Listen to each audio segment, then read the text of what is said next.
My name's Clifton Dempsey, and this is my story. Not long after I graduated from high school, I received my first DUI. I was coming home from a friend's house and ran over a mailbox. I didn't do much for the rest of that summer. I had actually committed to play baseball at Maryville College up in Tennessee, so I kind of was just getting ready to move on to the next chapter and put that behind me. But when I got up there, it was kind of the same stuff, a lot more freedom, and I had plenty of opportunity to do whatever I wanted to do. And around my sophomore year, I ran off the side of the road and hit a guardrail. So when I hit it, I kind of just kept going and pulled into the gas station. Right when I pulled in, there was 2 police officers standing there. And they came up, searched the vehicle. There was empty beer cans, liquor bottles, and they took me straight to jail. And so once again, I found myself sitting in jail, calling my dad, asking them to bail me out. When I got back, my parents let me stay at their house for a little while, but I was going to local bars and stuff, hanging out, and met a couple people there, and they introduced me to cocaine. It got to the point where it wasn't just I'm gonna do it to have fun. It was I need it now. I just kept doing that as long as I could until one night, it was like a Tuesday night. I went to a bar and started drinking. I was on my way home and I ran into another guardrail. I got out and I was less than a mile from where I lived, so I took off running, got there, and I ended up calling my dad. And about that time, I'm hearing knocks on the door, the sheriff department.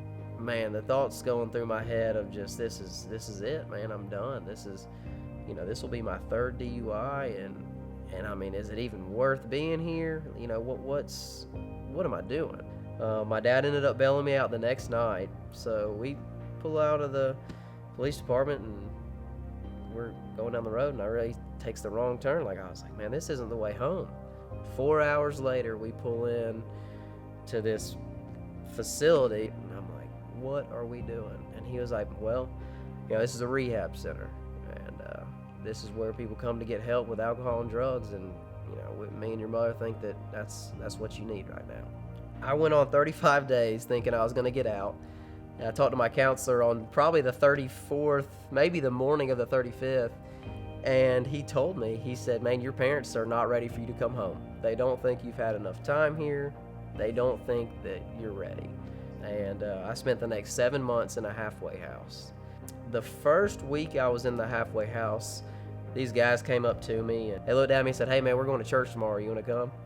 It's like, sure. These guys were shooting heroin and crack a couple months ago, and now they're asking me to come to church with them. And I'm like, sure. And I sat down in a row of drug addicts and alcoholics and listened to a preacher talk about broken people. I was like, God, I want you to do for me what I could not do for myself, because I've tried doing everything my way, how I want it to be done, and it didn't get me anywhere. There's no way that I got here on my own, because I've tried to do it on my own. But it's through God's grace and His mercy that He brought me back to where I'm at today. For many years, certainly I was yearning for that relationship with Him and not really having it.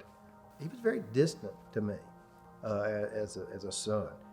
And then it seemed like that it just got worse, and he basically went away from us. But then when he did go to rehab, and he spent pretty much a year in all the different stages of that's when we saw God's hand in it, because he was a changed person, like Melanie said. I saw this young man that was full of life, and I don't even know what the word is to say, but just I thought, this is who God made you to be. He became a great brother and a great son, and each year now on his sobriety date, we celebrate that, and it's a big deal to us. Yeah. Probably more so than a birthday or anything else, because it's where God culminated into He transformed his life. him. I mean, I would say. into the man he is today. Yeah. And it was just truly a miracle.